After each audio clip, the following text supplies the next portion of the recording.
दमदार 10 में अब रुख करते हैं दूसरी खबर का, और खबर यह कि शाहरुख खान के बेटे आर्यन खान को आज भी रात जेल में ही गुजारनी पड़ेगी।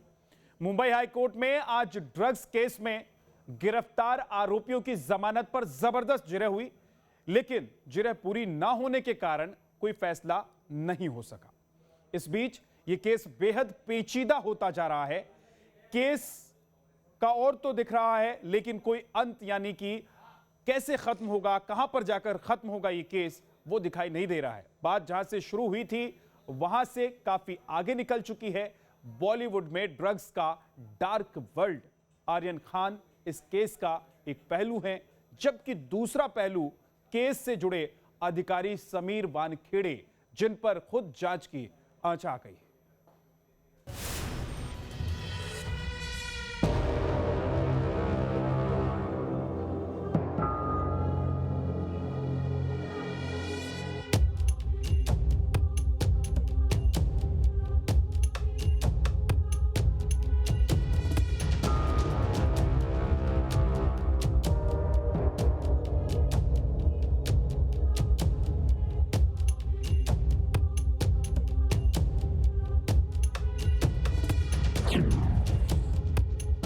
सेलिब्रिटी, सियासत, खुलासे, आरोप और सनसनी।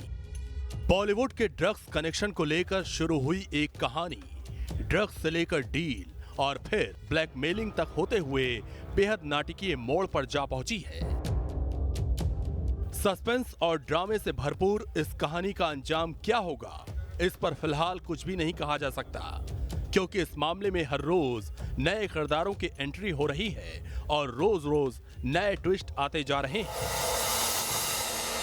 इस मामले में मंगलवार का दिन काफी अहम रहा, जहां शाहरुख खान ने अपने बेटे आर्यन खान की जमानत के लिए वकीलों की पूरी फौज उतार दी। सतीश मान शिंदे के बाद मुकुल रोहतगी वो दूसरे बड़े वकील हैं जो आर्यन की जमानत पर जिरह के लिए आज मुंबई हाई कोर्ट में उतरे। वकील बदले, दलील बदली, सवाल यही कि 2 अक्टूबर से सलाखों के पीछे एक एक पल मुश्किल से गुजारते हुए क्या आर्यन का मुकद्दर भी बदलेगा? गौरी खान और शाहरुख खान की मन्नत आखिर कब पूरी होगी? इस सवाल के जवाब के लिए फिलहाल कम से कम बुधवार तक इंतजार करना होगा, क्योंकि आर्यन खान समेत ड्रग्स केस में गिरफ्तार सभी आरोपियों की जमानत पर बुधवार दोपहर 2:30 बजे सुनवाई होगी। इससे पहले कोर्ट में जबरदस्त जिरह हुई। आर्यन की तरफ से पेश वकील मुकुल रोहतगी ने आर्यन के पक्ष में दलीलें देते हुए कहा कि आर्यन 20 दिन से जेल में है। एनसीबी बताए कि उसे इन 20 दिनों में क्या मिला। मुकुल रोहतगी ने कहा, आर्यन पार्टी में कस्टमर नहीं मेहमान थे। आर्यन ने ना तो ड्रग्स का सेवन किया, ना ही उनके पास से ड्रग्स मिली। अगर किसी के जूते में ड्रग्स है तो उससे आर्यन का लेना देना नहीं। अगर कोई सेवन करता है तो उसे रिहैब सेंटर में भेजना चाहिए। एनसीबी ने जिस चैट का हवाला दिया है वो 2018-2019 की है। आर्यन की ड्रग्स चैट का इस केस से कोई लेना देना नहीं है। इस केस को आर्यन के पेरेंट्स की वजह से काफी अटेंशन मिला। वहीं एनसीबी ने आर्यन की जमानत का पुरजोर विरोध किया। एनसीबी के वकीलों ने कहा, शाहरुख खान की मैनेजर पूजा ददलानी गवाहों के साथ मीटिंग कर रही हैं और जांच को प्रभावित करने की कोशिश कर रही हैं।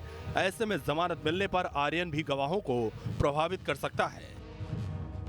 आज हाई कोर्ट में वकीलों की जिरह पूरी नहीं हो पाई, जिसके बाद इस मामले पर कल भी सुनवाई का फैसला लिया गया है। उधर इस केस में अब अनन्या पांडे की मुश्किलें भी बढ़ती जा रही हैं। ये है वो वायरल व्हाट्सएप चैट्स जिसमें अनन्या और आर्यन के बीच ड्रग्स की लेन देन के साथ एनसीबी का भी जिक्र है। तारीख 6 जुलाई 2019 की चैट में अनन्या और आर्यन ड्रग्स को लेकर बात कर रहे हैं। आर्यन बीट की मांग करते हैं, जिस पर अनन्या उसकी भारी डिमांड होने की बात कहती है। इस पर आर्यन कहते हैं कि वो इसे अनन्या से चुपके से ले लेंगे। अनन्या इस पर सहमति जताती हैं, यानी वो ड्रग्स देने की बात कबूल करती नजर आ रही हैं। 6 जुलाई 2019 की दूसरी चैट में भी ड्रग्स को लेकर बातचीत हो रही है। इसमें अनन्या आर्यन को लिखती हैं कि अब मैं बिजनेस में हूँ। माना जा रहा है कि इसका मतलब है कि इनके पास ड्रग्स उपलब्ध है। इसके बाद आर्यन पूछते हैं कि क्या उन्होंने ड्रग्स खरीदा। इस पर अनन्या जवाब नहीं देती तो आर्यन फिर से अनन्या से पूछते हैं, जिसके बाद वो जवाब देती हैं कि मुझे जल्द ही मिल जाएगा। एनसीबी के मुताबिक इस चैट में अनन्या की मुश्किलें बढ़ सकती हैं, क्योंकि इसमें वो आर्यन खान को ड्रग्स की सप्लायर नजर आ रही हैं। 18 अप्रैल 2021 एनसीबी को जो लेटेस्ट चैट मिली है वो इसी साल 18 अप्रैल की है, जिसमें आर्यन अपने दो दोस्तों से कोकीन के बारे में पूछ रहा है। जहां आर्यन अपने दो दोस्तों से कोकीन लेने के लिए कह रहा है, साथ ही इस चैट में एक तरह से एनसीबी का मजाक भी उड़ाया जा रहा है। बताया जा रहा है कि इसी चैट की बिना पर एनसीबी क्रूज ड्रग्स केस में अनन्या पांडे की एक ड्रग्स सप्लायर के तौर पर जांच कर रही है। दरअसल ड्रग्स का ये केस सुलझने के बजाय उलझता ही जा रहा है। मामले की शुरुआत रेव पार्टी से हुई थी, जो अब वसूली और एनसीबी अफसर की जांच तक पहुंच गई है। एनसीबी के मुंबई दफ्तर में जोनल डायरेक्टर समीर वानखेड़े ही अब कटघरे में हैं। आरोपों की फहरिस्त लंबी है। समीर वानखेड़े पर वसूली, फोन टैपिंग, झूठे केस में लोगों को फंसाने और बर्थ सर्टिफिकेट में फर्जी वाड़े के आरोप लग रहे हैं। आरोपों का मकड़ जाल इतना गहरा है कि वानखेड़े के खिलाफ विजिलेंस की जांच शुरू हो चुकी है। एनसीबी के जोनल डायरेक्टर समीर वानखेड़े दिल्ली में नारकोटिक्स कंट्रोल ब्यूरो के हेडक्वार्टर में पहुंचे थे और करीब 1 घंटे रुकने के बाद वो यहां से वापस निकल गए। लेकिन जो सूत्र बता रहे हैं एनसीबी के आला अधिकारियों का कहना है कि कल से समीर वानखेड़े के खिलाफ जो आरोप लगे हैं उस पर विजिलेंस इंक्वायरी शुरू हो रही है। एनसीपी नेता नवाब मलिक ने समीर वानखेड़े के खिलाफ मोर्चा खोल रखा है। 21 अक्टूबर को नवाब मलिक ने समीर वानखेड़े पर उगाही के आरोप लगाए थे। इसके बाद 24 अक्टूबर को ड्रग्स केस मामले में गवाह प्रभाकर सैल ने 25 करोड़ के कथित उगाही के प्लान से समीर वानखेड़े का नाम जोड़ दिया। 25 अक्टूबर को समीर वानखेड़े पर बर्थ सर्टिफिकेट से जुड़ा आरोप लगा। नवाब मलिक ने दावा किया कि समीर वानखेड़े दलित नहीं बल्कि मुसलमान हैं। और अब नवाब मलिक ने समीर वानखेड़े पर फोड़ा है लेटर बम। ये है वो लेटर जिसे नवाब मलिक ने अपने ट्विटर अकाउंट पर शेयर किया है। एनसीपी नेता के मुताबिक उन्हें ये पत्र एनसीबी के ही एक कर्मचारी ने लिखा है। इस खत में दावा किया गया है कि समीर वानखेड़े को बॉलीवुड के बड़े सितारे पैसे देते हैं। अपने करीबी वकील अयाज खान से वसूली करवाता है वानखेड़े। अपने गुर्गों से ड्रग्स खरीदवाकर झूठे केस में फंसाता है समीर वानखेड़े। वानखेड़े पर 26 बेगुनाह लोगों को फंसाने का भी आरोप है।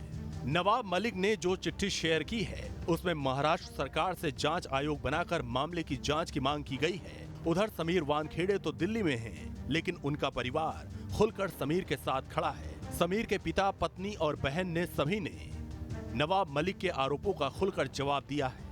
हम लोग क्यों जाए कोर्ट में? हम लोग क्यों जाए? आरोप तो वो लगा रहे हैं ना, आरोप वो लगा रहे हैं तो उनको जाना चाहिए कोर्ट में। मेरा असली नाम तो ज्ञानदेव कचरूजी वानखेड़े है। पैदाइश होने से पहले, स्कूल जाने से पहले सब A to Z मेरा अभी तक का रिकॉर्ड, मेरा डिपार्टमेंट का रिकॉर्ड, स्कूल का, कॉलेज का, एनसीसी का, ज्ञानदेव वानखेड़े मेरा नाम है। बड़ा सवाल समीर वानखेड़े के बर्थ सर्टिफिकेट को लेकर भी है।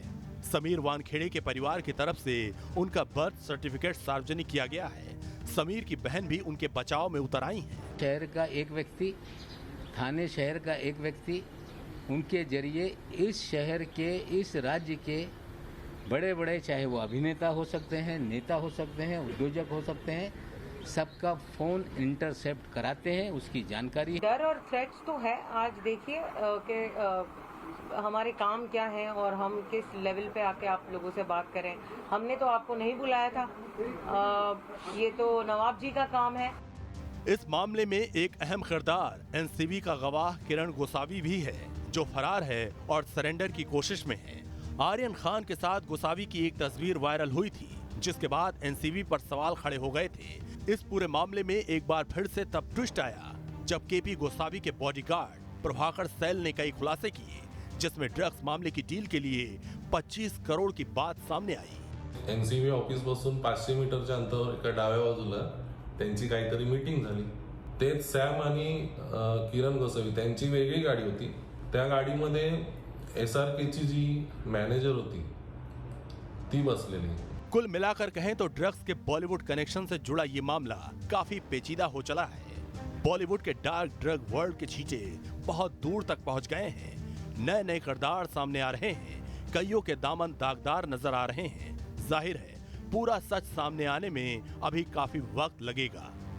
मुंबई से पंकज मिश्रा और ज्योत्सना गंगनी के साथ टीम न्यूज़ नेशन।